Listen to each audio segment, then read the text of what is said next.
Alors, bonsoir à tout le monde. On va continuer encore notre exploration de la gamme mineure mélodique.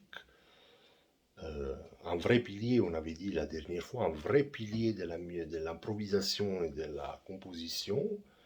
Et lors de la dernière vidéo, on avait regardé comme ça sonne une gamme mineure mélodique qui commence depuis la quinte juste d'un accord de septième de dominante, l'accord 7 de dominante, c'est septième dominante, neutre. Neutre, ça veut dire qu'il y a toujours les mêmes extensions, on avait regardé ça aussi. Et aujourd'hui, on va regarder encore deux possibilités de cette gamme. C'est pas qu'il y en a encore d'autres, mais moi, voilà, le but, c'est vraiment de mettre ensemble les trois possibilités qui sont vraiment les plus utilisées, qui sont vraiment bien. Et quand je dis qu'ils sont bien, ça veut dire c'est pas en jouant la gamme qui monte et qui descend, c'est vraiment de créer des phrases avec les notes de la gamme, hein. Donc c'est ça, ça veut dire créer des patterns, créer des phrases en fait, avec des chromatismes aussi, et voilà. Donc c'est pour ça qu'il faut vraiment passer des heures, hein, sur, sur cette gamme en fait. Donc aujourd'hui, on va regarder comment ça sonne une gamme mineure mélodique qui commence depuis le troisième degré, la tierce mineure encore plus exactement, la tierce mineure d'un accord demi-diminué. Et comme ça sonne euh, une gamme mineure mélodique qui commence depuis la neuvième bémol, hein, donc la neuvième mineure, hein, d'une gamme d'un accord de septième de dominante bémol 9. Ok. Donc ces deux-là encore, donc ça fait trois possibilités. Bien sûr, il y en a d'autres. C'est les trois possibilités qu'on trouve vraiment souvent, qu'on peut jouer souvent, que ça fonctionne, ça sonne bien. Ok.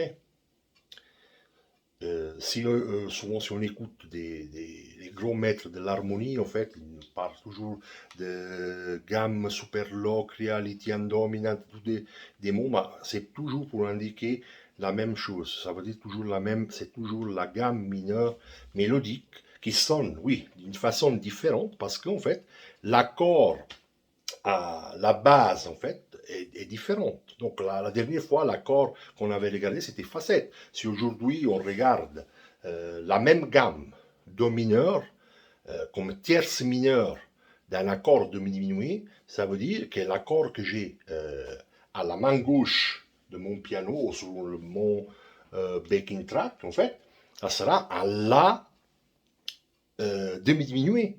Donc, l'autre fois, c'était un accord de facette dominante.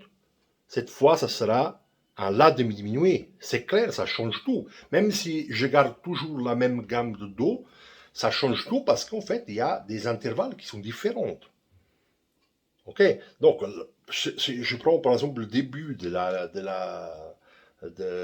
la gamme mineure mélodique qu'on avait regardé ensemble la dernière fois, c'était que c'est Do, hein. Do par rapport à l'accord de facette, ça sonne comme une quinte juste. Par rapport à un accord demi-diminué, ça sonne comme une tierce mineure.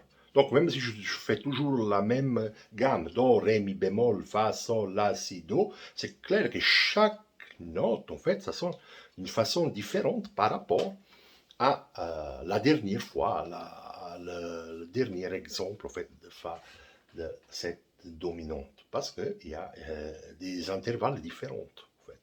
Et si je calcule aussi par rapport à la neuvième bémol d'un accord 7 bémol 9, encore, change encore, ça change encore. Donc, on regarde, on démarre notre backing track. On commence par l'accord de facette. Après, on passe à l'accord de La demi-diminué. Donc, toujours la même gamme, toujours Do mineur mélodique. Et pour finir, sur Si, 7, bémol 9. OK. Et là, le Do, la gamme de Do mineur mélodique, ce sera la neuvième bémol. En fait, une gamme mineure mélodique qui commence depuis la neuvième bémol d'un accord 7 bémol 9. Et c'est toujours Do mineur mélodique. Ok. Fa, Sol, La, Si, Do. Do mineur mélodique. Tierce mineur dans La diminué. La, Si, Do. Do mineur mélodique. Si, 7 bémol 9. Si, Do. Le Do par rapport à le Si, ça représente en fait une neuvième bémol, une deuxième mineure, une neuvième mineure. Ok.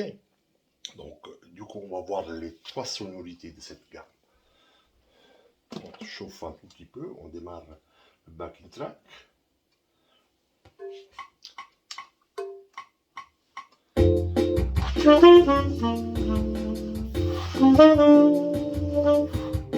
Un erreur, je suis parti d'un si bémol. Et là, on passe à La diminué.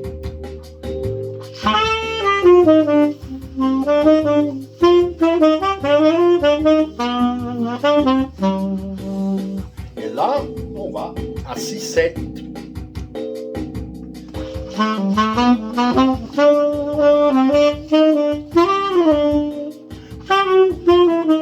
On recommence.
Etc.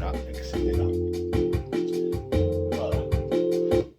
Donc là, on a la même gamme. Hein. Je joue toujours la même gamme. J'ai essayé de faire des patterns qui sont plus ou moins jolis en fait.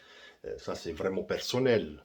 Il y a qui arrive à faire mieux, qui arrive à faire à trouver des notes, qui arrive à faire des patterns vraiment très très très jolis. Moi, je continue à étudier, j'essaie de m'améliorer toujours, mais le but, c'est vraiment de passer des heures et des heures sur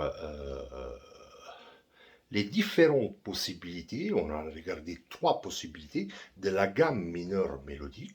Donc, gamme mineure mélodique qui commence depuis la cinquième jousse d'un accord de Fa7 dominante neutre, comme tierce mineure qui commence depuis la tierce mineure d'un accord 2 diminué et qui commence dans la neuvième bémol d'un accord de dominante bémol 9. Et ce sont tous des accords qu'on trouve dans l'harmonisation. Si on fait l'harmonisation pour la gamme qu'on vient de jouer, la gamme de Do mineur mélodique, on fait l'harmonisation, en fait, c'est des accords qu'on trouve dans l'harmonisation de la gamme. Donc, ça doit forcément sonner, en fait.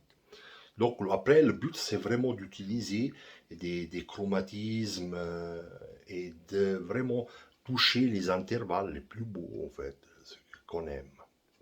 Et se faire toujours guider par le gros maître qui c'est notre oreille, ok, qui se trompe jamais. Donc vraiment faire confiance à notre oreille, ok. Bon travail à tout le monde, merci.